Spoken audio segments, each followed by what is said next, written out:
for purposes of effective implementation of the World Health Organization Framework Convention on Tobacco Control, and these are its following functions which we find of interest.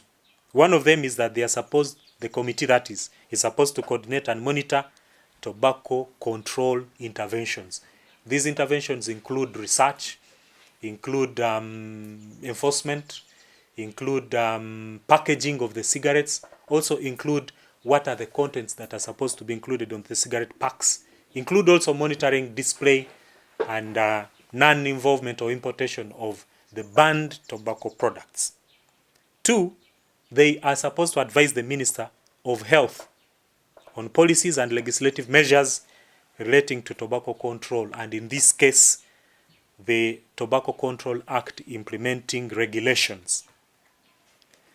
The third, which is of our key interest, is that the committee is supposed to be the lead in monitoring interference and then also protect tobacco control related policies from commercial. When we say commercial, we know that tobacco industry can sponsor through corporate social responsibility, can also influence policy processes, and the law does not allow them to do that. So the committee is charged with the responsibility of monitoring interference and then protect tobacco control related policies from commercial and other vested interests of the tobacco industry.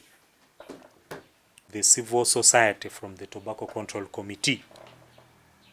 I repeat, these are the civil society expectations from the Tobacco Control Committee. 1, protect tobacco control policies from commercial and other vested interests of the tobacco industry. Because I must also say that there is an irreconcilable difference between tobacco control advocates and any such efforts that are geared towards protecting the public from tobacco exposure and those interests of the tobacco industry.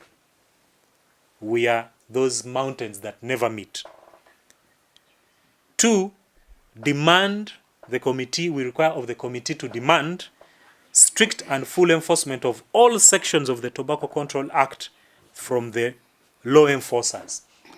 You will agree with us that previously the Tobacco Control Act had sections that never required implementation with a requirement of the regulations. Now that the committee is fully established, we require of them to make sure that every piece and bit of the Tobacco Control Act, especially for those that require regulations, being adopted by the Minister for Health, to also be expedited.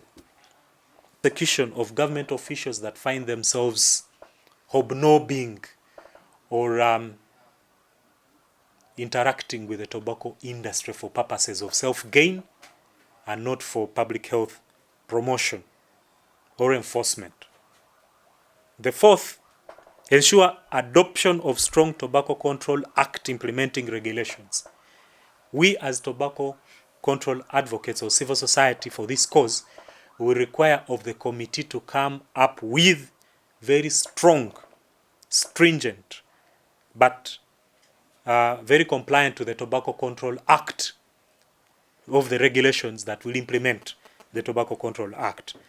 The 5th, we expect the National Tobacco Control Committee to reject any offers from the tobacco industry that shall compromise their independence in implementing the Tobacco Control Act. The 6th, we are not asking too much, prohibit any partnerships and endorsements with by the tobacco industry. I say all